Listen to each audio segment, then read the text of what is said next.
வணக்கம். புது புது அர்த்தங்கள் நிகழ்ச்சியில் உங்களை சந்திக்கிறதுல ரொம்ப மகிழ்ச்சி. இன்றைய நிகழ்ச்சியில் பங்கேற்பதற்காக பாரதிய ஜனதா கட்சியின் எஸ்.ஆர். சேகர் அவர்களும் காங்கிரஸ் கட்சியின் கோபண்ணா அவர்களும் நம்ம அரங்கத்துக்கு வந்திருக்கிறாங்க. வணக்கம். ஐஐடி சென்னையில் ஒரே மாதத்தில் 2 மாணவர்கள் தற்கொலை.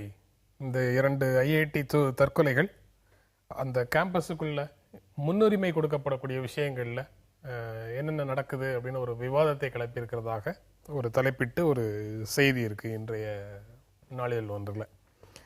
நீங்க எப்படி பார்க்குறீங்க? அதாவது செப்டம்பர் மாதம் ஆந்திராவிலேருந்து வந்த மாணவர் நாகேந்திரகுமார் தாமிரபரணி விடுதியில் தூக்கிட்டு தற்கொலை செய்து கொண்டார். இப்போ கொல்லத்தை சேர்ந்தவர் ராகுல் பிரசாத், இவர் கங்கா விடுதியில் தனி அறையில் தங்கி படித்தார். அவர் இங்கே தற்கொலை செய்து கொண்டார்னு 2 செய்திகள் இருக்கு. இங்கே கல்லூரி வளாகத்துக்குள்ள தொழில் வளர்ச்சி, தொழில் தொடர்பான கருத்தரங்குகள், பயிற்சி முகாம்கள் போன்ற பல விஷயங்களுக்கு முன்னுரிமை கொடுக்குறாங்களே தவிர தனி மனித வள மேம்பாடு, மனித வள மேம்பாடு தொடர்பான முன்னுரிமைகள் கொடுக்கப்படுவது இல்லை. உளவியல் ரீதியாகவும் சமூக பிரச்சனைகள் தொடர்பாகவும் இருக்கக்கூடிய பிரச்சனைகள் பற்றி முன்னுரிமைகள் எதுவும் இல்லை, அது தொடர்பான கருத்தரங்குகள் இல்லை அப்படின்னு ஒரு பகுதி மாணவர்கள் சொன்னதாக அந்த செய்தி சொல்லுது. நீங்க எப்படி பாக்குறீங்க அதை? இல்லை, நான் இதை 2 விதமாக பார்க்குறேன். ஒரு விதம் இந்த மனநிலைமையிலே நம்ம தாமஸ் ஹாரிஸ், எரிக் பர்ன் இவர்கள் மிகப்பெரிய அந்த மனோதத்துவ நிபுணர்களுடைய புத்தகங்களுடைய குறிப்பிடப்படுகின்ற விஷயங்கள் 4 விதமான மனநிலைமைகள். I am okay, you are okay, I am not okay, you are not okay, I am okay, you are not okay, I am not okay, you are okay, இந்த மாதிரியான பிரிவுகள். இந்த மாதிரியான பிரிவுகளில் கடைசியாக I am not okay, you are not okay என்று நானும் சரியில்லை நீயும் சரியில்லை மனநிலைமை ஒரு குற்றத்துக்கான விஷயங்களை செய்கின்ற மனநிலைமைக்கு கொண்டு செல்கிறது. சிறைச்சாலையில் உள்ளவர்கள் அந்த மாதிரியான அதை சொல்லுகிறார்கள். இந்த மாணவர்களை பொறுத்த மட்டும் அவர்களுக்கு அபரீதமான கேரியர் ஓரியன்ட் எண்ணங்களை ஒரு தரப்பை மட்டும் அதில் குற்றம் சொல்ல முடியாது. தாய் தந்தைகள் மற்றும் சுற்றுப்புற சூழ்நிலை, அடுத்த வீட்டுக்காரர்கள், இவர்களை வச்சு அந்த கேரியர் ஓரியன்டேஷன் ஹெவியாக ஆயிடுச்சு. அதனால் அவர்கள் அதிகமாக ப்ரெஷர் கொடுக்கப்படுகிறார்கள். ஆனால் இந்த ப்ரெஷரை ரிலீவ் பண்ணுவதற்கான மாற்று விஷயங்கள் அவர்களுக்கு செய்யப்படுவதே இல்லை. குறிப்பாக சாதாரணமாக மனநிலைமையில இருந்து அந்த ப்ரெஷர்லேருந்து வெளியே வருவதற்கான சாதாரண 4 காரணிகளில் ஒன்று சைக்காலஜி, இன்னொன்று ஃபிலாசபி, 3வது ஹியூமர், 4வது இயற்கை. இயற்கையை நோக்கி போவது, அங்கே பேசுவதோ அல்லது ஹாஸ்யங்களை பற்றி இருப்பதோ அல்லது மதம், எந்த மதமாக இருந்தால் அந்த ஃபிலாசபி. அதனால் மாரல் சயின்ஸ் கிளாஸஸ் நடத்தப்படுவதில்லை. மாரல் சயின்ஸ் என்பது காணாமலே போய்விட்டது. ஆத்திச்சூடி கொண்டு வந்ததெல்லாம் 1ஆம் கிளாஸ்லேயே இல்லை, காலேஜில் எங்கே இருக்குன்னு தெரியல. அதனால் இப்படி தொடர்ந்து அவர்கள் accumulated pressure and tension from school days, அது கடைசியாக கேரியரில் இந்த மாதிரி வருகிறது. இதில் பெரிய அளவில் நாம் இதுக்கான மாற்று விஷயங்களை பரிசீலிக்க வேண்டும். இந்த சம்பவங்கள், இந்த கட்டுரைகள் இன்றைக்கு ஒரு கண்ணை திறந்து விடுகின்ற விஷயம்தான். அதுக்கு செய்ய வேண்டிய விஷயங்கள் நிறைய இருக்கு. இது இந்த கட்டுரை, இந்த செய்தி ஒரு ஐ ஓப்பனர் அப்படின்னு சொல்றாரு. நீங்க எப்படி பார்க்குறீங்க? அதாவது ஐஐடியில சேர்வதே மிகப்பெரிய சாதனை. அது சேர்ந்த உடனே அந்த சாதனைங்கிற மனநிலையோட அதுக்கப்புறம் அவங்க எதிர்கொள்ளக்கூடிய பிரச்சனைகளை எதிர்கொள்வதற்கான வலிமையை அவர்கள் இழந்து விடுகிறார்கள் அப்படின்னு சிலர் சொல்றாங்க. இல்லை, அந்த ஐஐடியில் ஒரு மாணவர் சேருவதன் மூலமாக மிகப்பெரிய ஒரு சேலஞ்சை அவர் ஃபேஸ் பண்ண வேண்டியிருக்கு. அதில் சர்வை பண்ணணும். அந்த பாடத்திட்டங்களில் தன்னை தயார்படுத்திக் கொள்கிற அந்த மன அழுத்தத்தின் காரணமாக என்ன இப்போது படிப்பு, அதை சார்ந்தே சிந்தனை, அதை சார்ந்தே செயல்பாடுகள், இதில் பின்னடைவு ஏற்படலாம். ஏதாவது ஒரு மன அழுத்தத்தின் காரணமாக விரக்தியின் விளிம்பில் அந்த மாணவர் சென்று சில முடிவுகளை எடுக்க வேண்டிய நிலை ஏற்படுகிறது. இந்த சூழ்நிலையில் அந்த ஐஐடி நிர்வாகம் என்ன செய்யணும்னா, இந்த மன அழுத்தத்தில் ஈடுபடுகிற மாணவர்களிருந்து அதை விடுவித்து மன வலிமை பெறுவதற்கு ஏராளமான கவுன்சிலிங் ஏற்பாடுகளே நாங்க வளாகத்துக்குள்ள செய்து வச்சிருக்கிறோம். ஆனா மாணவர்கள் எங்களை அணுகுவதில் அது இது மனோதத்துவ ரீதியாக சைக்கலாஜிக்கலாக இருக்கிற ஒவ்வொரு மாணவனுக்கும் ஒவ்வொரு விதமான மனநிலை இருக்கும். இதெல்லாம் அந்த கல்லூரி நிர்வாகம் தான் இந்த இஷ்யூஸ் ஐடென்டிஃபை பண்ணி மாணவர்களை எப்படி எந்த மனநிலையில் இருக்காங்க, அவங்க வெறும் படிப்பு மட்டுமே இல்லை, அதனால ஏற்படுகிற பாதிப்புல அந்த செய்தியிலேயே படிப்பு மட்டுமே முன்னுரிமை கொடுக்கறாங்க. அவர் டைரக்டர், இயக்குனர் சொல்லும் போது சொல்றாரு, நாங்க கவுன்சிலிங்கான எல்லா முயற்சிகளும் செஞ்சுட்டு தான் இருக்கிறோம். உங்கள் நண்பர்களுடைய நடவடிக்கைகளில் ஏதேனும் மாற்றம் ஏற்பட்டால் எங்களோடு பகிர்ந்து கொள்ளுங்கள்னு எல்லா மாணவர்கள்ட்டையும் சொல்லிட்டு தான் இருக்கிறோம். கம்யூனிகேஷன் கேப் அதில் வந்து அதாவது அந்த ஐஐடி நிர்வாகத்திற்கும் மாணவர்களுக்கும் தகவல் தொடர்பு இல்லாமல் ஆயிரக்கணக்கான மாணவர்கள் படிக்கிற பல விடுதிகளிலே தங்கி இருக்கிற மாணவர்களுக்கும் இவர்களுக்கும் இடையில ஒரு கம்யூனிகேஷனே இருக்காது. அவர்கள் கல்லூரிக்கு போவாங்க, முடிஞ்ச விடுதிக்கு வருவாங்க, இப்படி தான் இருக்குமே தவிர ஒரு இன்ட்ராக்ஷன் அடிக்கடி பல நிகழ்ச்சிகள் பல அதாவது சிலது வந்து கேரியர் ஓரியன்டா இருக்கலாம். இன்னும் சில விஷயங்கள்ல வந்து மன வலிமை ரொம்ப சரியாக சொன்னாரு. நகைச்சுவை உணர்வை வளர்க்கிற விதமாக இயற்கையோட வாழ்க்கை கொஞ்சம் வந்து வேறு சிந்தனை வரணும். தத்துவ ரீதியான சார்பு இருக்கிறதன் மூலமாக செல்ஃப் இம்ப்ரூவ்மெண்ட் நிறைய இருக்கு. விஷயம் இந்த மனநிலைமை பாதிக்கப்பட்டவர்களுக்கு அவர்கள் பாதிக்கப்பட்டதா தெரியாது. அதனால அவர்களாக கவுன்சிலிங் போறதுக்கு வாய்ப்பு இல்லை. எத்தனை கவுன்சிலிங் சென்டர் போனாலும் அவங்க போக மாட்டாங்க. இதை பார்ப்பது வந்து ஆசிரியர், பெற்றோர். ஆசிரியர்களுக்கு இன்னைக்கு இருக்கிற பிரச்சனை பாடம் நடத்திட்டு மட்டும் போயிடுவாங்க. சக மாணவர் அவனுமே ஒரு குழந்தை தான், அவனுமே ஒரு மாணவன் தான். அவனால் கண்டுபிடிக்க தெரிய அளவுக்கு அவனுக்கு எவ்வளவு நாலேஜ் இருக்குன்னு சொல்ல முடியாது. எனவே இதற்காக தனியாக பிரத்யேகமாக ஒரு ஆசிரியர் நியமிக்கணும், ஒரு டிபார்ட்மெண்ட்டை நியமிக்கணும் என்பது ஒரு பக்கம் இருந்தால் கூட இதில் அதிகமான பங்கு வந்து பெற்றோருக்கும் ஆசிரியருக்கும் இருக்கு. இல்லை பெற்றோர்கள் பார்த்தீங்கன்னா அந்த ஐஐடிலாம் எங்கேயோ ஆந்திராவில், பாம்பேல, அங்கே இங்கே இந்த சென்ட்ரல் பூல்லேருந்து அட்மிஷன் வருது. அவர்கள் பையனை அந்த ஐஐடியில் சேர்த்துட்டு அதோட 3 மாதம் 4 மாதம் கழிச்சு தான் இப்போ தொடர்பு கொள்ளாமே தவிர சந்திக்கிற வாய்ப்பு மிக மிக குறைவு. அதில் வந்து பையன் ஐசோலேட்டடான சில நடவடிக்கை இருக்கும். இந்த மாதிரி மாணவர்கள் மன அழுத்தத்தில் இருக்கிறவன் யாரோடையும் பழக மாட்டான், தனிமையில் இருப்பான். அவன் வந்து மைண்டு ஏன்னா யாரோட எக்ஸ்சேஞ்ச் ஆஃப் வியூஸ் இருக்காது. எக்ஸ்சேஞ்ச் ஆஃப் வியூஸ் இல்லாதனாலேயே ஒரு தனித்துவ சிந்தனை, தனித்துவ சில முடிவுகளை எடுக்கும்போது இந்த மாதிரி சோக நிகழ்வுகள் நடக்குது. ஏன்னா இதுக்கு வந்து ஒரு கவுன்சிலிங் கிடையாது. ஒரு சக மாணவனோடு பகிர்ந்து கொள்ள மாட்டாங்க. தனியாகவே சில முடிவுகளை எடுக்கும்போது இந்த மாதிரி இந்த மாதிரி நடந்து சென்ற ஆண்டு இந்தியாவில் இருக்கக்கூடிய எல்லா ஐஐடிகளையும் சேர்த்து 14 மாணவர்கள் வந்து தற்கொலை செய்து கொண்டதாக ஒரு தகவல். ரொம்ப கவலை தரக்கிற இது பற்றிலாம் ஒரு நல்ல ஆய்வுகளை மேற்கொள்ளணும். இன்னைக்கு நிறைய வந்து அதுக்கு ஒரு தீர்வு காணக்கூடிய வகையில் பல நடவடிக்கைகள் எடுக்கலாம். அதெல்லாம் ஐஐடி வெறும் மாணவர்கள் படிப்பு அதோட இருந்து அகடமிக் சென்டரா மட்டும் அது இருக்கக்கூடாது.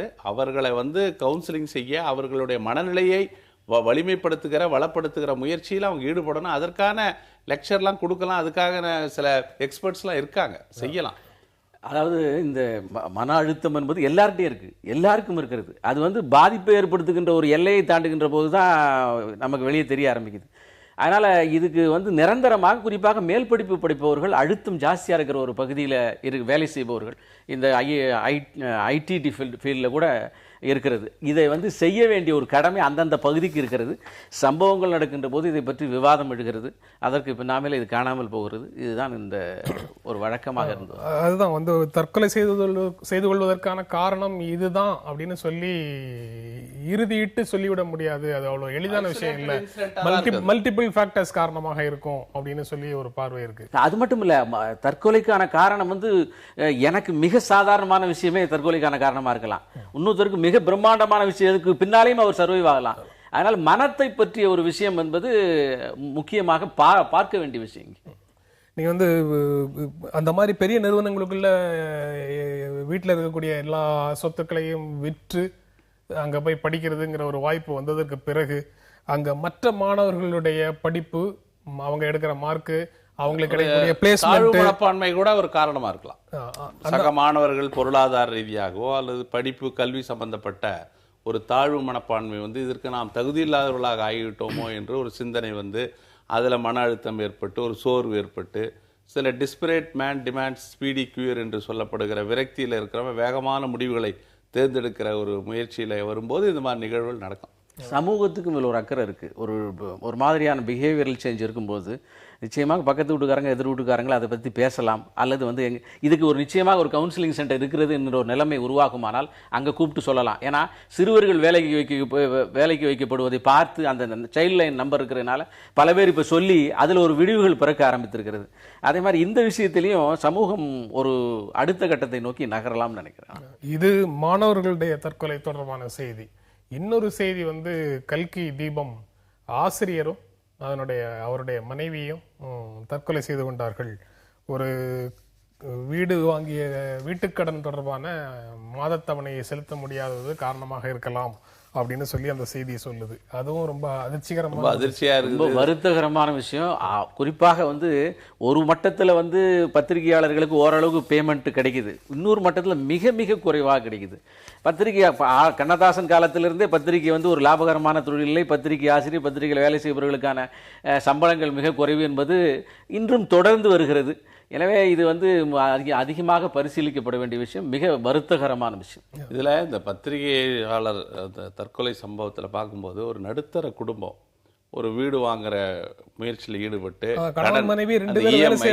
இது என்னன்னா மாதந்தோறும் ஃபினான்ஷியல் ப்ராப்ளம், பொருளாதார பிரச்சனைகள், அதை அவங்களால சந்திக்க முடியலன்னா ஒரு மாதம் இல்லை, தொடர்ந்து பல மாதங்கள் அந்த பிரச்சனையில் சந்திக்க முடியாமல் ஒரு மிகப்பெரிய ஒரு சோதனை, அவர்களுக்குள்ள ஒரு மகிழ்ச்சியற்ற ஒரு வாழ்க்கை, கருத்து வேறுபாடுகள், அடிக்கடி சண்டை சச்சரவுகள், கணவன் மணி, அப்புறம் இருவரும் சேர்ந்து நம்ம நிறைய பேர் இந்த தற்கொலை முடிவு தான் தீர்வுன்ற நோக்கத்தில் இது போன்ற முடிவுகள் எடுக்கிறார். 8 வயது மகன் இருக்கிறார், அதையெல்லாம் புறக்கணித்து படிக்கிறவன் 8வது வகுப்பு, அப்படிலாம் இருக்கிற நிலையில் தாய் தந்தையர் இணைந்து ஒரு முடிவு எடுக்கிறாங்கன்னா அது ஒரு பத்திரிகையாளராக இருக்கிறவர், நல்ல விவரம் தெரிந்தவர், அவரே இந்த முடிவில் ரொம்ப துரதிருஷ்டவசம். இல்லை, மனநிலைமையினுடைய அழுத்தத்தினால் ஏற்படுகிற முடிவுகளுக்கு ஆண்டி முதல் அரசன் வரை ஒரே நிலைமை தான். அதிகமாக தெரிந்தவர், படித்தவர், சமூகத்தை ஈவன் கவுன்சிலிங் பண்ணக்கூடியவருக்கு அது ஏற்படலாம். எனவே அவங்கவுங்க மனநிலைமையை பொறுத்தது. ஆனாலும் கூட இந்த பத்திரிகையாளருடைய எல்லா உயிர்களும் சமம், இழப்பு என்பது நிச்சயமாக இது கம்பேர் பண்ண முடியாது, எல்லா இழப்புமே சமமான இழப்பு தான். இருந்தாலும் கூட ஒரு பத்திரிகையினுடைய ஆசிரியர் இப்படி தற்கொலை செய்து கொண்ட விஷயமானது உண்மையிலேயே ஹார்ட் பிரேக்கிங், மனதுக்கு வருத்தமாக இருக்கிறது. இது தற்கொலைகள் தொடர்பாக இன்னும் சமூகத்தில் பரவலான விழிப்புணர்வு வரணும் அப்படிங்கிறத இது போன்ற செய்திகள் காட்டுதா? இல்ல தற்கொலை செய்து கொள்வதற்கான முயற்சி அப்படிங்கிறது குற்றமாக இருந்த நிலையில இருந்து இப்போ அது வேறு நிலைக்கு வந்துட்ட மாதிரி ஒரு சூழல் இருக்கு. இல்லை, இப்போ தற்கொலை பற்றி நான் புள்ளி விவரம் பார்த்தேன். ஏதோ இந்தியாவில் கணக்கு பார்க்குறப்போ தமிழ்நாட்டில் அது அதிகமாக இருப்பதாக ஒரு புள்ளி விவரத்தை நான் பார்த்தேன். இப்போ அரசு அதிகாரிகள், முத்துக்குமாரசாமி, இன்னும் பல அதிகாரிகள் அலுவலகத்தில் தான் பணியாற்றுகிற இடத்துல ஏற்படுகிற மன அழுத்தம், அங்கே நடக்கிற போராட்டங்கள், அதை சந்திக்க துணிவில்லாத ஒரு நிலை, இந்த மாதிரி அடிப்படையில் நிறைய இப்போது அந்த தற்கொலை முடிவுகள் இந்த நவீன காலத்தில் பல விஷயங்களை ஊடகங்கள் மூலமாக தெளிவு பெறுவதற்கு நிறைய வாய்ப்பு இருக்குது. இப்படி இருக்கிற சூழலில் இந்த முடிவுகளை எடுப்பது அதிகரித்து வருகிறது. இதெல்லாம் பாடத்திட்டங்களில் மாணவர்கள் சிறு வயசுலேயே அந்த மாரல் சயின்ஸ்லாம் நாங்கள் படிச்சிருக்கோம் சின்ன வயசில், அது போன்ற பாடத்திட்டங்களை நிறைய போதிக்கப்படணும். அதன் மூலமாக அவர் மன வலிமையை பாடத்திட்டத்தில் திருக்குறள் வைப்பீங்க, மயிர் மெய்ப்பின் உயிர் வாழா கவரிமான், அது மட்டும் போதாது. நீங்க மாரல் சயின்ஸ்ன்னு நிறைய நீதி கதைகள், அந்த மாதிரி விஷயங்கள் எல்லாம் மாணவர்களுக்கு போதிக்கப்படணும். அதன் மூலமாக அவர்கள் தெளிவா எந்த சவாலையும் சந்திக்கிற ஆற்றலை பெறுகிற வகையில அவர்கள் கல்வி ரீதியாக மட்டுமல்ல மன ரீதியாக தங்களை வளர்த்துக் கொள்வதற்கு வாய்ப்பு. செய்தியில் ஒரு அடிஷனல் விஷயம் என்னவென்றால், இந்த செய்தியை பிரசுரித்ததற்கு பின்னாலே அதில் பின்னால் ஒரு பரா 2 பராக்கு இந்த மாதிரியான விஷயங்களில் நம்ம எப்படி மனச்சிதைவுகளை சரி செய்து கொள்ள வேண்டும், இந்த மாதிரி கஷ்டங்களிலிருந்து விடுபடுவதற்கான வாய்ப்புகள் ஏராளமாக இருக்குது, அதை நோக்கி போக வேண்டும் என்கின்ற 1-2 பாராக்கள் அடிஷனலாக வருகின்ற போது நிச்சயமாக இது ஒரு என்ன சொல்லலாம், ஒரு சென்சேஷனல் நியூஸ். பார்த்த உடனே படிக்கணும் இந்த தற்கொலைன்னு எல்லாருக்கும் தோணும். படித்தவர்கள் அதற்கு பின்னால் இருக்கிற அந்த பாராவையும் பார்க்கின்ற போது ஒருவேளை இதே மாதிரியான மனநிலைமையில் இருக்கிற பல பேருக்கு இந்த தற்கொலை ஒரு பாடமாக இருந்து மறுபடியும் செய்யணுங்கிற எண்ணத்தை உண்டு பண்ணாமல் அதிலிருந்து விடுபடணும் என்கிற ஒரு எண்ணத்தை உண்டு பண்ணுவதற்கு வாய்ப்புகள் இருக்கிறது. இந்தியாவில் பெண்களுக்கு எதிராக நடக்கக்கூடிய பாலியல் குற்றங்கள் பயங்கரமானவை அப்படின்னு சொல்லி மெலிண்டா கேட்ஸ் சொல்றாங்க. உலகின் அதிகாரம் மிகுந்த பெண்களில் ஒருவரான மெலிண்டா கேட்ஸ் சொல்றாங்க அப்படின்னு ஒரு செய்தி இன்றைக்கு இருக்கு. குடும்பத்தில் நடக்கக்கூடிய பெண்களுக்கு எதிரான வன்முறையை பற்றி அரசு தரக்கூடிய தகவல்களை விட அதிகமான அளவு நடக்குது அப்படிங்கிற கருத்தையும் அவங்க சேர்ந்து சொல்றாங்க. சேகர், நீங்க அவங்களுடைய குற்றச்சாட்டை அல்லது அவங்களுடைய அந்த கருத்தை நீங்க எப்படி பார்க்குறீங்க? நான் மெலிண்டா கேட்ஸினுடைய கருத்தை அவர் இந்தியாவிலிருந்து கிடைக்கக்கூடிய செய்திகளினுடைய அடிப்படையில் சொல்கிறார். குறிப்பாக வந்து நம்ம இந்த நிர்பயாவினுடைய கேங் ரேப்பினுடைய டாக்குமெண்ட்ரி மெர்லின் உட்வினுடைய டாக்குமெண்ட்ரியை பார்த்த பிறகு அவர் கருத்து தெரிவித்திருக்கிறார். அவருடைய கருத்துக்கள் வந்து மேற்கத்திய சிந்தனைகளில் வந்து மேற்கத்திய நாடுகளில் என்ன நடக்கிறது, இந்தியாவில் என்ன நடக்கிறது என்பது இந்திய பத்திரிகை ஊடகங்களிலிருந்து கிடைத்த தகவலை வைத்து சொல்லியிருக்கிறார். நான் வந்து அவர் சொன்ன விஷயங்கள் எல்லாம் உண்மை இல்லை என்று சொல்ல மாட்டேன். ஆனால் அவர் கவலைப்படுகின்ற அளவிற்கு யூகேவிலையும் வளர்ந்த நாடுகள் பொருளாதார ரீதியாக, வாழ்க்கை முறை ரீதியாக, மனநிலை ரீதியாக, ஏன்னா இந்தியாவினுடைய 14 வயது மாணவனுக்கு அங்கே 8 வயது மாணவன் வந்து மெச்சூர்ட் ஆகிடுறான் மென்டலின்னு சொல்லி அந்த புள்ளிவிவரங்கள் சொல்கிறது. அந்த வகையில் நாம் வந்து இப்போ தான் வளர்ந்து வந்து கொண்டிருக்கிறோம். இந்த நிலைமையில் அதையும் ஒப்பு நோக்குகிறார். ரெண்டாவது, யூகேலையும் யூஎஸ்லேயும் இருக்கக்கூடிய இந்த ரேப் என்பது புள்ளி விவரங்கள் அவருடைய சோஷியல் இதுக்கு, அவருடைய கல்ச்சருக்கு அதிகமானது. அவருடைய பெண்கள் சமமாக நடத்தப்படணும், அதே சமயத்தில் இப்போ ஆணும் பெண்ணும் சமம் என்கின்ற வாழ்க்கை முறை அங்கே அதில் வந்து ரொம்ப சோஷியல் இது சரியாக ஒரு மாதிரி இருக்கும். எனவே அங்கேயே வந்து இந்த ரேப்புகள் வந்து அதிகமாக நடக்கிறது. இங்கே வந்து அந்த மாதிரியான வாழ்க்கை முறை வரல. ஒன்று. இரண்டாவதாக, எனவே இங்கே நம்ம வந்து பெண்களை வந்து தெய்வமாக பார்க்குறோம். எல்லா பெண்களையும், மனைவி அல்லாத எல்லா பெண்களையும் தாயாகவும் சகோதரிகளாகவும் பார்க்குறோம். அப்படி ஒரு மாபெரும் பண்பாட்டுக்கு சொந்தக்காரர்கள் நாம அப்படின்னு இங்க ஒரு பெரிய பண்பாட்டுக்கான வேர் இருக்கிறதாக நம்ம இங்க பேசிட்டு இருக்கிறோம்ல. அப்போ அதற்கு வந்து இந்த வல்லுறவுகள், இந்த பாலியல் குற்றங்கள்ல இருந்து நாம விடுபடுவதற்கு அந்த பண்பாடு எந்த விதத்திலையும் உதவி செய்யாதா? அதாவது பெண்களை வந்து தெய்வமாக நினைக்கிறோம், தெய்வமாக வழிபடுகிறோம், அவர்களுக்கு உரிய மரியாதை கொடுக்கிறோம். இது வந்து கலாச்சார ரீதியான, பண்பாட்டு ரீதியான, வாழ்க்கை முறை ரீதியான இந்தியாவுடைய ரத்தமும் சதையுமான சக மனுஷியாக மட்டும் நினைக்க மாட்டோமா? இல்லமாக மதிப்போம் அல்லது ஒரு ஆப்ஜெக்டாக நினைப்போம். இல்லை, அதாவது நீங்க சொல்லுகின்றது வந்து மிக மிக செலக்டிவ். அதாவது மொத்தத்தில் இந்த கல்ச்சருடைய அமைப்பு இப்படி, இந்த சமூகத்தினுடைய அமைப்பு இப்படி, இதில் ஒரு சில சம்பவங்கள் நடக்கிறது. அந்த சம்பவங்களுடைய அடிப்படையில் இந்த சமூகத்தினுடைய நிலைமையே மாறிவிட்டது. சமூகமே அப்படி, சமூகத்தில் பெண்கள் கேவலமானவர்கள், இந்தியாவில் பெண்களுக்கு பாதுகாப்பு இல்லை என்கின்ற அந்த சம்பவங்களையும் இதையும் இணைத்து மொத்தத்தில் இருக்கக்கூடிய இந்த தேசத்தினுடைய விஷயங்களை குறைத்து மதிப்பு போடுவது அல்லது தரைக்குறைவாக மதிப்பு போடுவது என்பது ஏற்றுக்கொள்ள முடியாது. தேசிய குற்ற ஆவண காப்பகம் கொடுக்கிற தகவல்களில் இருந்து பார்த்தா 2016 மட்டும் 36,700 பலாத்கார சம்பவங்கள் நடந்துள்ளன, பாலியல் சம்பவங்கள் நடந்துள்ளன அப்படின்னு சொல்லுது. இல்லை, அதாவது புள்ளி விவரங்கள் சொல்லுவது பொய் என்று சொல்லவில்லை. அவங்க மெலிண்டா கேட்ஸ் சொல்லுகிறது வந்து இந்த புள்ளி விவரங்கள், அரசாங்க புள்ளி விவரங்கள் குறைவு, இதை விட அதிகமாக நடக்குதுன்னு சொல்கிறாங்க அவங்களுடைய ஃபவுண்டேஷனுடைய இதை வச்சு. நான் அதுக்கெல்லாம் போக தயாராக இல்லை, அப்படி நடக்கவில்லை என்று சொல்ல மாட்டேன்.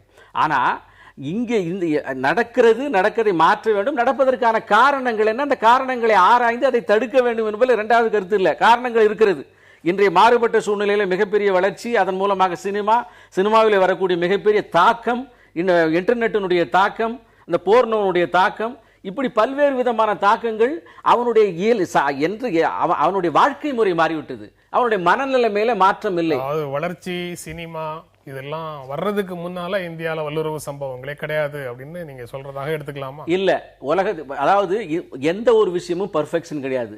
பரிபூரணமான பர்ஃபெக்ஷனான மனிதர்களும் கலாச்சாரங்களும் நாடுகளும் உறவு முறைகளும் இல்லை. அதுல இருக்கக்கூடிய வேற்றுமைகளை ஏற்றுக்கொண்ட விஷயங்களோடு தான் நாம் வாழ்ந்து வருகிறோம். இருந்து கொண்டிருக்கிறது. அவை சமூகத்தின் மொத்த விஷயங்களை பாதிக்கிற மாதிரி இருக்கக்கூடாது, அது அலார்மிங்காக இருக்கக்கூடாது, அது சுட்டிக்காட்டப்பட்டு உடனடியாக தடுக்காவிட்டால் இந்த சமூகத்தில் மிகப்பெரிய பேரழிவு ஏற்படும் என்கிற நிலைமை இருக்கக்கூடாது. அந்த நிலைமை இல்லை, ஆனால் இருக்கிறது. அதை சரி செய்ய வேண்டும், அதில் மாற்று கருத்து இல்லை. ஆனால் சொல்லக்கூடிய மெலிண்டா கேட்ஸ் யூகேவையும் யுஎஸ்ஐயும் பார்த்து கொண்டு நம்மளுடைய நிலைமையை வந்து விமர்சிப்பதற்கு தகுதியானவராங்கிறதையும் பார்க்கணும். பொருளாதார ரீதியாக இந்தியாவுக்கு ஒரு அட்டாச்மெண்ட் எப்படி இருக்கலாம், சோசியல் ரீதியாக இந்த கட்டமைப்பை அவர் தெரிந்து வைத்திருந்து சொன்னால் சரி. இந்த கட்டமைப்பு அப்படிப்பட்ட கட்டமைப்பு இல்ல. சரி, இந்த கட்டமைப்பை தெரிஞ்சு வச்சுக்கணும், அதோட சேர்ந்து அவங்க முதுகுல இருக்கிற அழுக்கையும் பார்க்கணும்னு சொல்றீங்க. இல்ல, அவர்களுக்கு சொல்லப்பட்ட விஷயத்தை பத்தி சொல்றாரு. மாணவனை அடிக்க கூடாது, குழந்தையை அடிக்க கூடாது, கணவன் மனைவி அடிக்க கூடாது. அடிப்பதாக சொன்னாலே உடனே அங்க ஒரு போன் வச்சிருக்காங்க, வெஸ்ட்ல உடனே பிடிச்சிட்டு போயிருவாங்க. இங்க வந்து அது கூடாது, ஆனால் நடந்து கொண்டிருக்கிறது, ஏற்றுக்கொள்கிறார்கள். அதை மறுப்பவர்கள் போலீஸ் ஸ்டேஷனுக்கு போறாரு. இந்த வாழ்க்கை முறை வேற. சரி, இல்லை, இப்போ கேட்ஸ் ஃபவுண்டேஷன் மூலமாக $33 பில்லியன், கிட்டத்தட்ட 2 லட்சம் கோடி ரூபாய் நிதியத்தை ஏற்படுத்தி சமூக ஆர்வலராக சமூக உணர்வோடு பல காரியங்களை செஞ்சுக்கிட்டு இருக்காங்க. அவங்களுக்கு ஒரு சமூக பொறுப்புணர்ச்சியின் காரணமாகத்தான் இந்த கருத்து சொல்லியிருக்காங்க. இந்தியாவில் டொமஸ்டிக் வயலன்ஸ் இந்த மாதிரி நடக்குது, அதில் அதிகரித்து வருது. நீங்கள் சொன்னபடி 2013 33,000 கற்பழிப்புகள் நடைபெற்றிருக்கு. தேசிய குற்ற ஆவண காப்பகம் வந்து மெலிண்டா கேட்ஸ் இப்படிலாம் சொல்லக்கூடாது, எங்க நாட்டுல நாங்க என்ன வேணாலும் செய்யலாம், வெளிநாட்டுல இருந்து யாரும் சொல்லக்கூடாதுன்னு அவரும் சொல்லல. அது அப்படி பார்க்க கூடாது. இருக்கிற தேசிய குற்ற ஆவண காப்பகத்தினுடைய புள்ளி விவரத்தை வந்து மெலிண்டா கேட்ஸ் சொல்ல வேண்டியதில்லை, நமக்கே தெரியுது. ஆக இந்த நிர்பயா கேங் ரேப் கற்பழிப்புக்கு பிறகு அது ஊடகங்களாலே மிகப்பெரிய அளவிலே அது பேசப்பட்டு விவாதிக்கப்பட்டு மிகப்பெரிய விழிப்புணர்வு டெல்லி தெருக்களிலே வந்து எல்லாரும் போராட்டம் நடத்தி எல்லாம் பண்ணாங்க. அதே போல சமீபத்தில் ரீடிஃபைன் பண்ணி சட்டம் கொண்டு வந்தீங்க, அதுக்கப்புறம் எதையும் குறைஞ்சிருக்கான்னு பார்த்தா இல்ல. அதுக்கு நிர்பயா ஃபண்ட் எல்லாம் பண்ணி நிறைய நம்ம அந்த ஃபண்ட் செலவழிக்காம பாஜக அரசு அதுக்கு பிறகும் குறையல அப்படிங்கறது. அதனால குறையலன்றது அது அந்த கவலையைத்தான் அந்த மெலிண்டா கேட்ஸ் பகிர்ந்துகிட்டு இருக்காங்க. அப்படித்தான் அதை பார்க்கணும், ஒரு கருத்தாக பாருங்க. ஏதோ அவங்களுக்கு என்ன உரிமை இருக்கு, அவங்க ஊர்ல எப்படி அப்படி சொல்லல, அவர் சொல்லல, அவர் கருத்தாக பார்த்து தான் சொல்றாரு. அது அந்த கருத்தை வந்து நம்ம வந்து ஆய்வுக்கு எடுத்துக்கணும். அந்த கவலையோடு சொல்லப்பட்ட கருத்து அவர்களுக்கு இந்த நாட்டில் நடக்கிற நிகழ்வுகளை பற்றி கவலைப்பட்டு தான் சொல்றாங்க. இது இழிவுபடுத்துகிற சிறுமைப்படுத்துகிற நோக்கம் அவங்களுக்கு கிடையாது.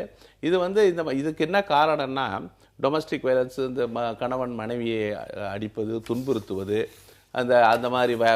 அதே போல 18 லட்சம் பெண்கள் வீட்டை விட்டு தாயினுடைய கொடுமை காரணமாக வீட்டை விட்டு வெளியே போவதாக ஒரு புள்ளி விவரம் சொல்லுது. அது ஒரு இந்த கற்பழிப்பு சம்பவங்கள் சமூகத்தில் ஏற்படுகிற பல தவறுகளுக்கு காரணம்னு சொல்லப்படுகிறது. தாய் மீது நடத்தப்படும் தாக்குதல்கள் காரணமாக வீட்டுக்குள்ள இருக்க முடியாம வெளியில போனவங்க 18 லட்சம் பேர். தாய் தாக்கி வெளியில போல, அந்த தாய் மீது வீட்டுக்குள்ள நடக்கக்கூடிய தாக்குதல்களை பார்த்து சகிக்க முடியாத பெண்கள் வெளியே போறதுனால அவர்கள் ஒரு இன்செக்யூர் லைஃப்ல இருக்கிறப்போ இந்த கற்பழிப்பு சமூகத்துல பலவிதமான நடவடிக்கைகள்ல பாலியல் பலாத்காரத்துக்கு, ஏன்னா ஒரு பாதுகாப்பற்ற தன்மையில் அவங்க இருக்கும்போது அவங்க அதுக்கு உட்படுறாங்க.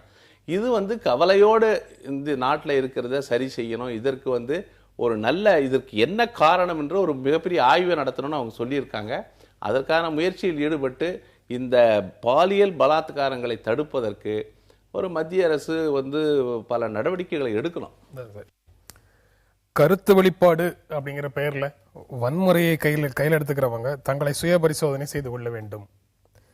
இத்தகைய நடவடிக்கைகள் மூலம் நாட்டின் ஜனநாயகம் மேம்படுமா அல்லது இந்தியாவின் மீது உலக நாடுகள் வைத்திருக்கிற நன்மதிப்பு குறையுமா என்பதை சிந்தித்து பார்க்க வேண்டும் மத்திய நிதியமைச்சர் அருண் ஜேட்லி சொல்றாரு. காங்கிரஸ் கட்சி ஆனந்த் சர்மா அவரும் சொல்றாரு, சர்வதேச அளவில் இந்தியாவின் நற்பெயருக்கு களங்கம் விளைவிக்கக்கூடிய வன்முறையாளர்கள் அமைப்புகள் மீதும் கடுமையான நடவடிக்கை எடுக்கப்பட வேண்டும் அப்படின்னு சொல்றாரு.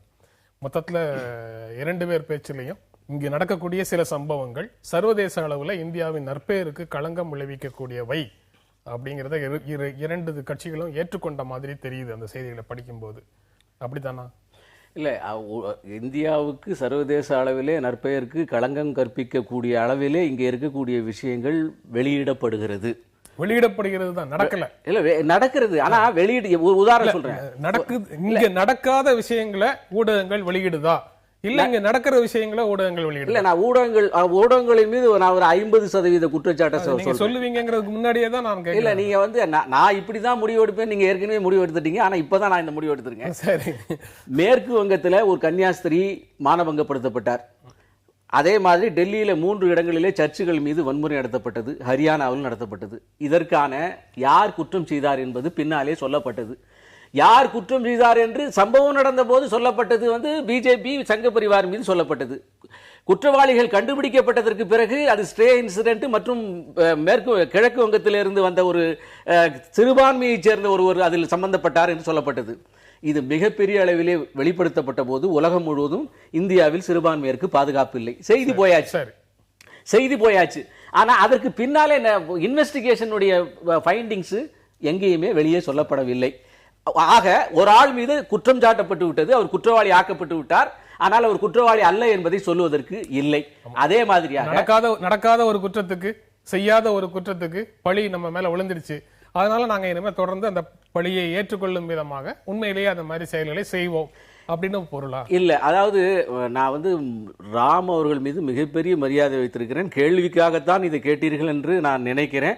எந்த ஒரு சாமானிய மனிதனும் சாதாரண மனிதனும் சிந்திக்க தெரிந்தவனும் மிக சமூகத்தின் கீழ்த்தட்டில் இருக்கிறவங்க கூட இப்படி நினைக்க மாட்டான். ஆகவே இந்த கேள்வி வந்து இது வந்து நீங்க கேட்டிருக்க கூடாது என்று நான் வருத்தத்தோடு சொல்லிக் கொள்கிறேன். அப்படி இந்த இயக்கம் நினைக்காது.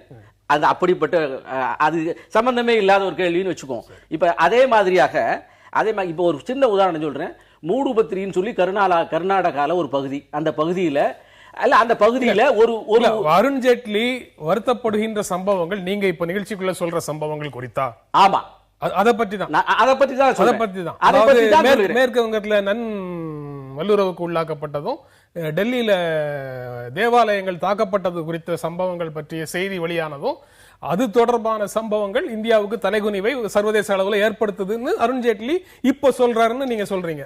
இல்ல, பல்வேறு சம்பவங்களுடைய கூட்டு. இப்ப சமீபத்தில் நடந்த சம்பவங்களை ஆதாரமாக வைத்து சொல்லுங்க. ஏற்கனவே அவர் சொல்லியிருக்காரு இந்த வித வெளிநாட்டில் போயிருக்கிற போது. இல்ல, இப்போ இவர் வந்து சொல்லக்கூடிய ஜேட்லி சொல்லக்கூடிய இது ஜனநாயகத்தை மேம்படுத்துமா, இது வந்து சர்வதேச அளவுல இந்தியாவுக்கு நல்ல பெயரை உண்டாக்குமா அப்படின்னு கேட்கிற சம்பவங்கள், கேட்கிற கேள்வி எல்லாம் நீங்க இப்ப நிகழ்ச்சிக்குள்ள சொல்லக்கூடிய சம்பவங்கள் தொடர்பானவையா அப்படிங்கிறது என்னுடைய சந்தேகம்.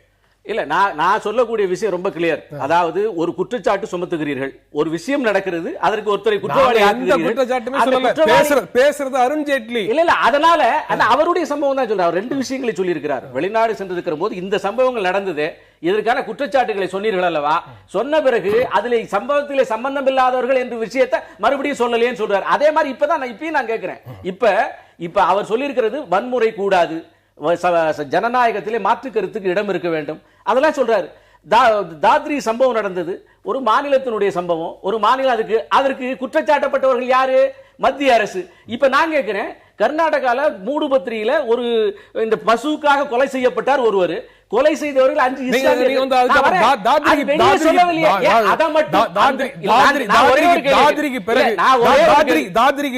தாத்ரிக்கு பிறகு ஹரியானால நடந்திருக்கு, ஜம்மு காஷ்மீர்ல நடந்திருக்கு.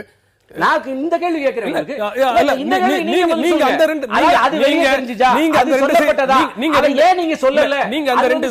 அந்த ரெண்டு செய்தியை ஏன் மறைக்கிறீங்க? நான் மறைக்கல. ரஷீது மீது தாக்குதல் நடத்தினது இன்னொரு கதை. நீங்க பசுக்களை கடத்தி செல்கிறார் அப்படின்னு சொல்லி பெட்ரோல் பாம் ஒரு லாரிக்குள்ள வீசுறாங்க. அந்த லாரியில உண்டான ஓட்டுநர் கொல்லப்படுகிறார் ஜம்மு காஷ்மீர்ல. அதாவது மறுபடியும் ஹரியானால அதே மாதிரி ஒரு கொல்றாங்க. இல்ல, இப்ப ராம் அவர்கள் வாசிபரஸாக மிக அழுத்தமாக அந்த மாட்டின் மீது தாக்கப்பட்டதை சொல்லுகிறீர்கள் அல்லவா, அத வந்து யார் நம்ம அந்த மாடு கொண்டு போனதை மீது தாக்கப்பட்டது சரின்னு நம்ம சொல்றோம், சொல்லல. மாறாக தாத்ரியில நடந்த சம்பவத்தை ஏன் மறைக்கிறார்கள், ஏன் சொல்லல? அப்ப செலக்டிவாக குற்றம் சாட்டப்படுகிறது. இது நான் சொல்றது மூடுபத்திரிகையில சொல்லப்படுவது ஏன் செலக்டிவாக மறைக்கப்படுகிறது, ஏன் மறைக்கப்படுகிறது? அதே மாதிரி இப்ப செய்தியாக அதுவும் வரதான இந்த வேகம் இல்லையே. அப்ப என்ன அர்த்தம்? ஒரு குறிப்பிட்ட இந்த ஆட்சியின் மீது நீங்கள் வேண்டும் என்று சுமத்துவதாக திட்டமிட்டால் சுமத்தலாம். இப்ப அஸ்ஸாம்ல ஆட்சியின் மீது திட்டமிட்டு நடத்துறதுன்னு நீங்க சொல்றீங்க. கேள்விக்குள்ளாகிறது இந்த சமூகத்தில் இருக்கக்கூடிய ஒரு பகுதி மக்கள் மீது அச்சுறுத்தலாக நடக்கக்கூடிய சம்பவங்கள் பார்க்கப்படுகின்றன அப்படிங்கிறது தான் அதுல முக்கியமான விஷயம். அதைத்தான் நானும் சொல்றேன். இந்த சமூகத்தில் ஒரே ஒரு பகுதி மக்கள் மீது அநியாயமாக தாக்கப்படுகிறார் என்கின்ற விஷயம் அழுத்தமாக சொல்லப்பட்டு அதன் மூலமாக இந்த சமூக உறவை பிளக்கின்ற ஒரு முயற்சி நடக்கிறது.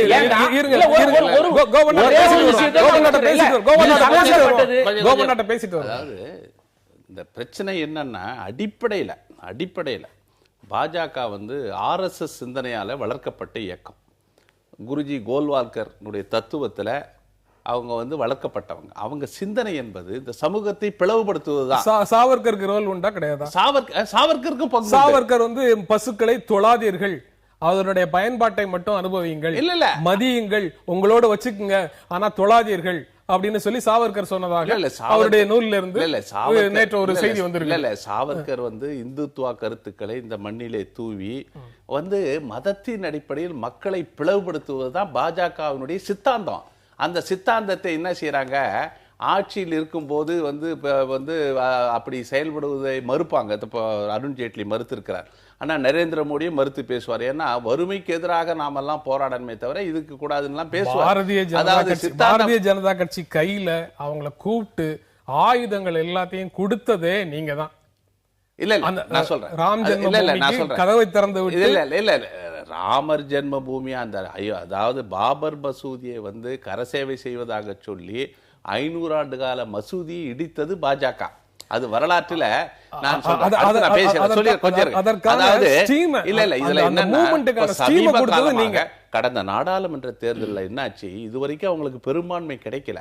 இந்த நாடாளுமன்ற தேர்தலில் கம்யூனல் போலரைசேஷன், இந்த அமித்ஷா நரேந்திர மோடி கூட்டணி முசஃபர்பூர் நகர் கலவரத்துக்கு 2013க்கு பிறகு 80 இடங்கள்ல 73 இடங்கள்ல பாஜக நாடாளுமன்ற தேர்தல் வெற்றி பெற்றதுன்னா 20% முஸ்லீம்கள் இருக்கிற அந்த மாநிலத்தில் அவர்கள் வெற்றி பெற்றுட்டாங்க. 283 நாடாளுமன்ற உறுப்பினர்கள் ஒருவர் கூட இஸ்லாமியரோ கிறிஸ்துவரோ இல்லை. அந்த அளவுக்கு வெற்றி பெற்றதன் காரணமாக அவர்களுக்கு ஒரு துணிச்சல் ஏற்பட்டிருக்கு. இன்றைக்கு சிந்தனையாளர்கள், எழுத்தாளர்கள், நரேந்திர தபோல்கர் சுட்டு கொல்லப்படுகிறார். அப்பல கோவிந்த் பன்சாரே, கல்புர்கி போன்றவர்கள் எல்லாம் முகமது அக்லக் என்றவர் என்ன பாவத்தை செய்தார்? ஒரு வதந்தி பரப்பப்பட்டு கோயில்ல லவுட் ஸ்பீக்கர்ல அறிவிக்கப்பட்டு அங்க போனது சஞ்சய் ராணாவுடைய மகன் விஷால், பாஜகவை சேர்ந்தவர், அங்க சட்டமன்ற உறுப்பினர் சப்போர்ட், மகேஷ் அந்த மத்திய அமைச்சர் எல்லாம் பலமுறை இதெல்லாம் ஒரு பக்கம் இதை நடப்பதை தூபம் போட்டு வளர்த்து விட்டு இப்போ இவங்க வேதாந்தம் பேசுவாங்க. அருண் ஜேட்லி பேசுவார், நரேந்திர மோடி பேசுவார், நாங்கள் இப்படி இருக்கோம் அப்படி இருக்குன்னு. அதாவது ஒரு ஒரு ஒரு இவருக்கு சம்பந்தம் இல்லாதவன். நான் கேட்கிறேன், இந்த மாதிரி சமூக நல்லிணக்கத்தை பாதிக்கக்கூடிய பல நடவடிக்கைகள் தொடர்ந்து சமூகத்தில் நடந்துட்டு இருக்குது. சகிப்பின்மையை வெளிப்படுத்தக்கூடிய பல சம்பவங்கள் நடந்துட்டு இருக்குது. அதை எதிர்த்து இந்தியாவில மிக முக்கியமான அரசியல் கட்சியாக இருக்கக்கூடிய காங்கிரஸ் வீதிக்கு செய்த வேலைகள் என்ன? இல்ல இதை கடுமையாக களத்தில் நின்ற போராட வேண்டிய பொறுப்பு காங்கிரஸ் கட்சிக்கு இருக்கிறது. ஜவஹர்லால் நேருவால் வளர்க்கப்பட்ட இந்த இயக்கம், காந்தியும் நேருவும் தான் உங்க கட்சியினுடைய முன்னோடிகள் தான். காந்தியும் நேருவும் தான் உங்க கட்சியினுடைய முன்னோடிகள் தான். அவர்களுடைய பாதையை தேர்ந்தெடுத்த கட்சி தான் காங்கிரஸ் கட்சி தான். இந்த மாதிரி சம்பவங்கள் தொடர்ந்து நடக்கும் போது வீதிக்கு வந்து ஆனந்த் சர்மா அதைத்தான் சொல்லுகிறார். இந்த களத்தில் நின்று எதிர்த்து போராடணும். ஜவஹர்லால் நேரு சொன்னபடி என்னுடைய இறுதி மூச்சு இருக்கிற வரை இந்த மதவாத சக்திகளை எதிர்த்து போராடுவேன், அதற்காக என் உயிரை துறப்பேன் என்றெல்லாம் சொல்லியிருக்கிறார். பாபர் மசூதியில விக்கிரகங்கள் 1949 நவம்பர் 22 வைக்கப்பட்ட போது எத்தகைய பதட்டத்தை அவர் அடைந்தார் என்பதெல்லாம் நீங்க பாத்தீங்கன்னா இந்த நாட்டில் இவர்களால் ஏற்படுகிற அச்சுறுத்தல் இன்னைக்கு மிகப்பெரிய கவலை. 25 கோடி இஸ்லாமியர்கள் ஒரு பாதுகாப்பற்ற தன்மை, அவர் இரண்டாம் தர குடிமக்களாக நடத்தப்படுகிறாங்க. அவர்களுக்கு ஆதரவாக பாகிஸ்தான் வெளியுறவு அமைச்சர் முன்னாள் அமைச்சர் புத்தகத்தை வெளியிடனா அந்த குல்கர்னி மீது கருப்பு மை வீசுவது, சட்டமன்ற உறுப்பினர் என்ன நடவடிக்கை? இஸ்லாமியர்கள் மீது மிகுந்த கவலையோடு இருக்கிறார். அது பாராட்டக்கூடியது. அது காங்கிரசினுடைய கொள்கை. இப்ப அசீம்புராவில் 42 பேர் இஸ்லாமியர்கள் வெட்டி கொலை செய்யப்பட்டார்கள். அது உத்தரப்பிரதேசத்தில் இருக்கிறது. அதில் விடுதலை செய்யப்பட்டார்கள். அப்ப ராஜீவ் காந்தி ஆண்டார். அப்ப காங்கிரஸ் அங்க இருந்தது. அதற்கான தீர்ப்பு வெளியே வரேன்.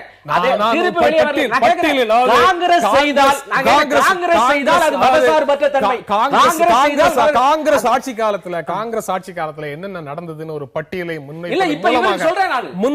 முன்வைப்பதன் மூலமாக நீங்க செய்யக்கூடிய அல்லது உங்கள் ஆட்சியில் நடக்கக்கூடிய தவறுகளுக்கு நீங்க நியாயம்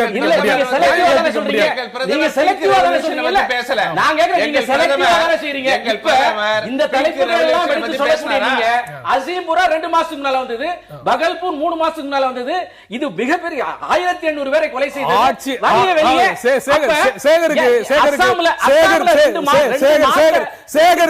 ஒரு நிமிஷம், சேகருக்கு 1.5 ஆண்டுகளுக்கு முன்னால 2 ஆண்டுகளுக்கு முன்னால இந்த அரங்கத்துல என்ன நடந்ததுங்கிறதெல்லாம் இவ்வளவு சீக்கிரம் மறந்து போகும் அப்படின்னு நான் நினைக்கல. தொடர்ந்து அதுலயும் குறிப்பாக கோபண்ணா தான் தொடர்ந்து காங்கிரஸ் ஆட்சியில் நடந்த அனைத்து முறைகேடுகளையும் பற்றி அனைத்து சம்பவங்களையும் பற்றி இந்த அரங்கத்துல தொடர்ந்து பேசிட்டு தான் இருக்கிறோம். அன்றைக்கு அவர் ஆளுங்கட்சியினுடைய பிரதிநிதியாக அவ்வளவு நிகழ்ச்சிகளுக்கும் அவர் பதில் சொல்லிட்டு தான் இருந்திருக்காரு. இன்றைக்கு அதே கேள்விகள் உங்களை நோக்கி வரும்போது அந்த கேள்விகளை எதிர்கொள்றதுக்கு பதிலாக நீங்க ஊடகங்களையும் காங்கிரஸ் கட்சியையும் குறை சொல்லி தப்பிக்க முயற்சி பண்ணீங்க. இப்ப நடந்த உங்களுடைய வார்த்தையை வச்சுதான் பேசுறேன். ஏன்னு கேட்டா இப்ப என்ன சொன்னேன், நான் 3 சொன்னேன். அதற்கு மாறாக மறுபடியும் நீங்க பிஜேபி குற்றச்சாட்டை சொல்லிருக்கீங்க. அதை ஏன் சொல்லலன்னு கேட்டேன். இப்ப 2 நாளைக்கு முன்னால அசாம்ல பெட்கோட்ராங்கிற மாவட்டத்துல 2 பசுமாட்டை வெட்டி கோயில் மேல வீசி எறிஞ்சிருக்கிறார்கள். ஆக அவர் 6 காங்கிரஸ்காரர்கள் தான் வீசி எறிஞ்சிருக்காங்க, கைது செய்யப்பட்டிருக்கிறார்கள். நான் சொல்ல வர விஷயம் பத்திரிகையில வந்த செய்தி ஊர்ல வராது. நீங்க அந்த ஊர்ல மட்டும் தான் வரும், நாடு முழுசா வராது, வராதபடி தான் இருக்கு. உங்களுக்கு சாதகமான விஷயம். ஒரே ஒரு கேள்வி கேக்குறேன். காஷ்மீர்ல பன்றி மசூதிக்குள்ள போனது 700 பேர் சுட்டுக் கொல்லப்பட்டார்கள். இப்ப பசுமாட்டை கோயில் மீது காங்கிரஸ்காரர்கள் வீசிருக்கிறார்கள். என்ன அர்த்தம்? இல்ல ஆக இல்ல நீங்க சாதாரண கலாச்சாரம் அமைதியானது. இந்த நாட்டினுடைய கலாச்சாரம். அருண் ஜேட்லி என்ன உணர்வோட பேசியிருக்காரோ அந்த அடிப்படையில தான் நீங்க இவ்வளவு நேரம் பேசுறதாக நீங்க நினைக்கிறீங்களா? நான் நிச்சயமாக அப்படி நினைக்கிறேன். நான் நினைக்கிறேன்னா நீங்க இன்டாலரன்ஸ் டாலரன்ஸ் ஒரு ஆளுக்கு மட்டுமே பொறுத்தது அல்ல. நீங்க குற்றம் சாட்டுகின்ற போது ஒரே ஒரு தலைபட்சமாக குற்றம் சாட்டுகிறீர்கள். அடுத்து அப்ப இந்த நாட்டினுடைய மற்ற மெஜாரிட்டி கையாலாகாதவர்களா, முட்டாள்களா, தேவையில்லையா? இந்த நாட்டுக்கு பர்டனா? ஒரு கேள்வி நான் கேக்குறேன், நீங்க ரெண்டையுமே சொல்லுங்க. எதை பத்தி பேசல? இப்ப அஸ்ஸாம சொல்லல, 3 சொல்லல, கண்ணு முன்னால இருக்கிற விஷயம் நான் சொல்றேன். அதையும் சேர்த்து சொல்லுங்க. ஒரு கேள்வி கேக்குறேன். 2 பேருமே டாலரன்ஸ்க்கு வரணும் சொல்லுங்க. அது நியாயமான வாதம். இருங்க, ஹரியானா ஒருதலை பட்சமா நான் சொல்றேன். ஹரியானா முதலமைச்சர் இஸ்லாமியர்கள் இந்தியாவில் வாழலாம், ஆனால் மாட்டிறைச்சி உண்ணக்கூடாது என்று பேசுவதற்கு இவருக்கு யார் உரிமை கொடுத்தது? அவர் மீது பிரதமர் என்ன நடவடிக்கை எடுத்தார்? அமித்ஷா என்ன நடவடிக்கை எடுத்தார்? இந்த சகிப்புத்தன்மை பிகேன்னு ஒரு திரைப்படம் அமீர் கான் நடித்தது. ஒரு வாரத்தில் 182 கோடி வசூலித்த சாதனை படைத்த படம். அந்த படம் திரையிடக்கூடாது என்று மத்திய பிரதேஷ், மகாராஷ்டிரா, குஜராத்திலே அடித்து நொறுக்கினீர்களே. இந்த படம் தான் ஓடணும், இதுதான் நடக்கணும்னு சொல்றதுக்கு, இதுதான் கலாச்சாரம், இதுதான் நடக்கணும்னு சொல்றதுக்கு நீங்க யார் முடிவு பண்றதுக்கு? நீங்க அந்த சப்ஜெக்ட் வரீங்கல்ல. இப்ப மூடு பத்திரிகை சமாச்சாரத்துல 175 கேஸ்களை நேத்து கர்நாடகா 1600 யாரு இது இந்த பிஎஃப்ஐனுடைய முஸ்லீம்னுடைய அந்த பாப்புலர் ஃப்ரண்ட் ஆஃப் இந்தியானுடைய கேஸ் 1600 பேரை வாபஸ் வாங்கிருக்கீங்க. கவர்மெண்ட் போலீஸ் வாபஸ் வாங்க கூடாதுன்னு சொல்லி இருக்கு. அதுல மூடுபத்திரி சம்பந்தப்பட்ட ஒரு நபர் இருக்கிறார். இப்படியாக நீங்க பேசிவிட்டு டாலரன்ஸ் பத்தி பேசுறீங்க. இந்த இந்தியால நீங்க எல்லாரும் சமமாக இருக்க வேண்டும், எல்லாரும் ஒற்றுமையாக இருக்க வேண்டும் பேசுறீங்க. ஒருதலை பட்சமாக இந்த நாட்டின் 2 சமூகத்தை பிளக்கின்ற ஒரு செய்தியை தொடர்ந்து செய்து கொண்டிருக்கிறீர்கள். சிறுபான்மை மக்களுக்கு எதிராக பெரும்பான்மையை வேலையை நீங்க சிறுபான்மையை கொலை செஞ்சவங்க நீங்க தானே. நசீபுராலையும் பகல்பூர்லயும் உங்களுடைய ஆட்சி காலத்துல 1800 கொலை செய்யப்பட்டாங்க. அப்படி பண்ணதில்ல. 75% மதக்கலவரங்கள் உங்களுடைய 3 பிரதமருக்கு மீது. அதற்கு நீங்க கொடுத்த பரிசு பாரத ரத்னா நீங்களே கொடுத்துட்டீங்க. வாக்கு வங்கி எங்களுக்கு தான் நம்பிக்கைன்னு சொன்னா அதுதான் எங்க நோக்கம்னா பெரும்பான்மை பேரினவாதம் எங்களால் பேச முடியும். ஆனால் சிறுபான்மை மக்கள் 2ஆம் தர குடிமக்களாக நடத்தப்படுவதால்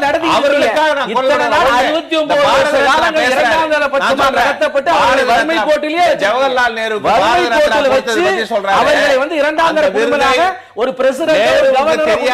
ராஜேந்திர பிரசாத் முடிவு செஞ்சு வழங்கப்பட்டது என்பதை ஏன் மறந்துடுறீங்க?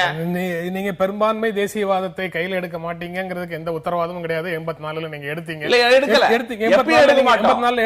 எடுக்க மாட்டோம். ஒரு குறிப்பிட்ட சமூக சேர்ந்தவர்கள் எல்லாரையும் நம்பிக்கை உள்ளவர்களாகத்தான் இருந்திருக்கிறோம். இவர்கள் தான் பேரினவாதம் பெரும்பான்மையெல்லாம் பேசுறது இந்துக்கள் இருக்கிறார்கள், பார்சி எல்லா இனமும் இருக்கு எங்க கட்சியில. இருக்கிறோம். உபதேசம் தேவையில்லை, நீங்க நடவடிக்கை எடுங்க அப்படின்னு சொல்லி காங்கிரஸ் கட்சி கேக்குது, கம்யூனிஸ்ட் கட்சி கேக்குது. நீங்க நடவடிக்கை அப்படின்னு இது வரைக்கும் எதுவுமே எடுத்தது இல்ல அப்படிங்கிறது அவங்களுடைய இதுல இருந்து பேசுறோம். அதாவது உபதேசம் தேவையில்லை, நடவடிக்கை எடுக்கணும்ங்கிறதுல 2வது கருத்து இருக்காது. சொல்பவர்கள் யார்? இந்த சம்பவங்கள் நடந்த முதாகவும் காங்கிரஸ் ஆளுகின்ற மாநிலங்களே நடந்தது. அவர்கள் நடவடிக்கை எடுத்திருக்க வேண்டும். ஆனால் யாரோ செய்த குற்றத்துக்கு மத்திய அரசின் மீது குற்றம் சாட்டுவது வழக்கமாக இருக்கிறது, பெரிதுபடுத்தப்பட்டிருக்கிறது.